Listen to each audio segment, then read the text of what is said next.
narcotráfico, nun primeiro momento, un movimento cidadán, o que basicamente sigue sendo hoxe, con incorporación de algún de concellos, por exemplo, da Ría de Arousa, como membros do padroado, pero nace, ata hoxe, o que ven sendo, unha agrupación, un movimento de sociedade civil, donde caben persoas de todas as sensibilidades, de todas as sensibilidades, por suposto, políticas, profesións, edades, etc.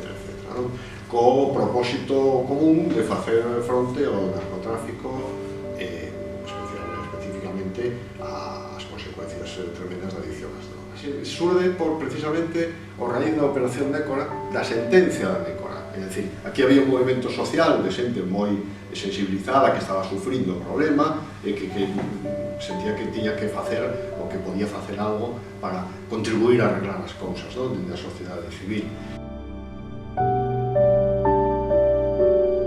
A operación Nécora supuso aquí na comarca unha tremenda alegría de moitísima xente que estaba hasta as narices de aguantar a estes individuos e de que veía que se paseaban impunemente por aí facendo ainda ostentación do crimen e do diñeiro que conseguían. Dicimos, a xente moi contenta dese momento inicial, ese golpe de Garzón e das forzas de seguridade, pero logo que sucede? Chega a sentencia, 4 anos máis tarde, a operación de Nécora foi no 90, a sentencia no 94, e a sentencia prácticamente esculpa a casi todos e acaban na rúa. Eso xenera unha sensación de indignación absoluta e a necesidade clara e nítida de ter que facer algo dende a sociedade civil, de presionar para que cambien as leyes, para que se faga, ademais de cambios legais, presión social directa contra os narcos, unha serie de valientes, por que hai que dicirlo, homens e mulleres que deron o paso e fundaron a plataforma, que logo, andando no tempo, convertiuse por razóns puramente legais en fundación, ata o día de hoxe. Traballando principalmente en 3 frentes. A loita contra o narcotráfico desde o punto de vista de colaboración coas forzas de seguridade, de iniciativas legais, de mellora, de determinadas regulacións antidroga, un tema que nos preocupa especialmente agora, entre outros, non? Pois a intervención das comunicacións, a dificultade que ten o noso sistema legal para probar que un individuo se dedica ao narcotráfico e logo condearle, son altísimas. Campañas de sensibilización, accións de sensibilización da sociedade, tanto ante o narcotráfico como frente ao consumo de drogas, campañas de prevención tamén. Ademais de atender a persoas que teñen problema de drogodependencia, que buscan dar un primeiro paso para buscar solución a súa adicción, nos facemos ese acollemento inicial, ese acompañamento onde corresponda, pero dicimos, para exemplificar un pouco os 2 polos de traballo, nos traballamos na xestión de bens comisados ao narcotráfico, por exemplo, merced a un convenio que temos coa Xunta de Galicia e o Colexio de Procuradores de Coruña, dicimos para procurar que se retiren os bens ao narco unha vez que detidos nunha operación, para evitar ese disfrute do patrimonio tan alegre e tan insultante para todo o resto da sociedade, evitar que sigan disfrutando do patrimonio e conseguir recuperar eses vehículos inicialmente, vendelos e buscar que teñan retorno social tamén, de quitarle o coche ao narco para que deixe de disfrutar do produto do seu delito, ata facer accións de prevención para que os menores non consuman alcohol. Ten un padroado que é o que a dirixe e que está conformado por persoas físicas, como decíamos, distintas persoas. Teñen tamén incorporado os concellos de Cambados, o concello de Vila García de Arousa, o concello de Ribeira, e estamos en vías de incorporar outros tamén na zona porque entendemos, pola mesma razón que apuntábamos, o problema se resolve, se soluciona o problema da droga e do narcotráfico, solucionámoslo entre todos. Logo temos tamén colaboración estreita con distintas entidades sociales, Cruz Roja, Prosecome, Cáritas, outras asociacións antidroga, entidades de atención a drogodependentes, cos que traballamos lóxicamente moi perto uns de outros en colaboración, e logo o apoio institucional.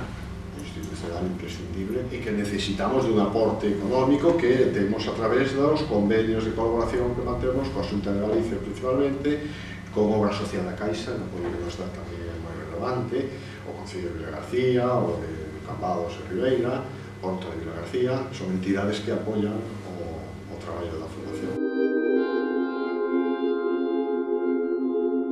Son fundamentais para nós. Os medios teñen que contar a sociedade o que sucede. Esas parafernalias, desas que parecen, pero joder, como estaba aquí a televisión e a prensa, pero como se enteran eles antes do xulgado, como vamos casi, ou antes de, pues sí, oye, que vamos a hacer esta operación, vente para allá, que vas a ver como trincamos a 2030 e depois quedan agua de borraxas.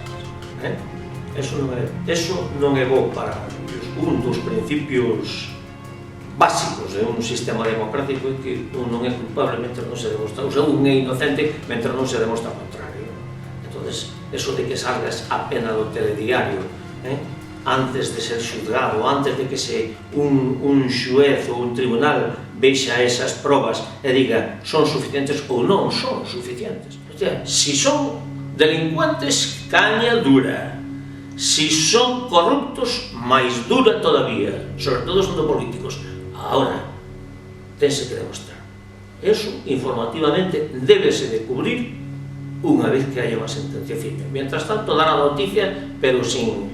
A importancia dos medios é tremenda porque dicimos que o narcotráfico se alimenta do silencio, de complicidades, de mirar para outro lado, de medos, de non falar do tema. E os medios o que fan é falar do tema. E iso é tremendamente positivo, que claro, hai que facelo dende o rigor, dende a realidade, a veracidade, etc.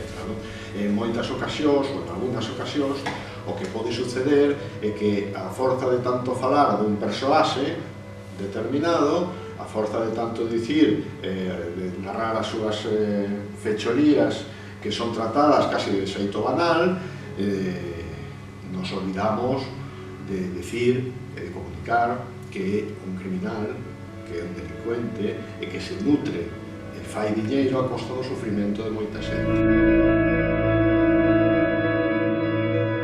Ahora parece ser que volve a empezar a haber algo de heroína, vamos, incremento no consumo de heroína. Hai un repunte, o problema, así como falábamos de que o narcotráfico evolucionou, tal vez positivamente, o tema do consumo evolucionou negativamente, porque máis alá do consumo de heroína, que era máis visible, o deterioro das persoas que se morrían na rúa, o consumo xa deixa de ser un...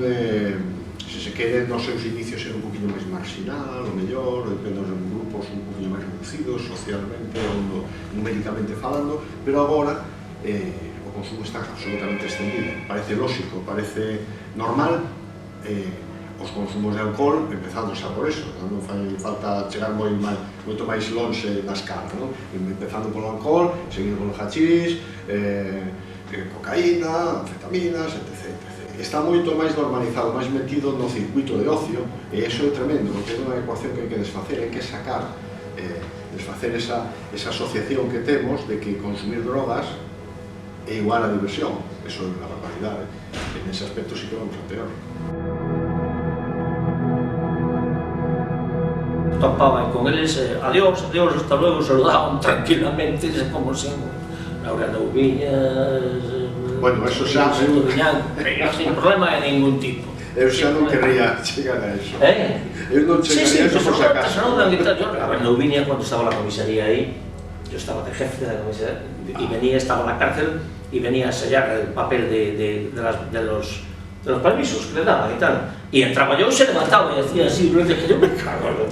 Claro, pero eso é porque era xefe. Eso é o que ten ser xefe ou ser poli. Sí, no, pero que no, aquí non eran todo o contrario, eran, eso sí, botarates, presumidos, eso...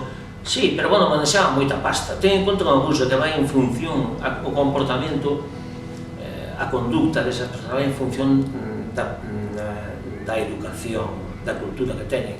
Esa moito diñeiro, escasa cultura, inevitablemente eso é un volcán de comportamientos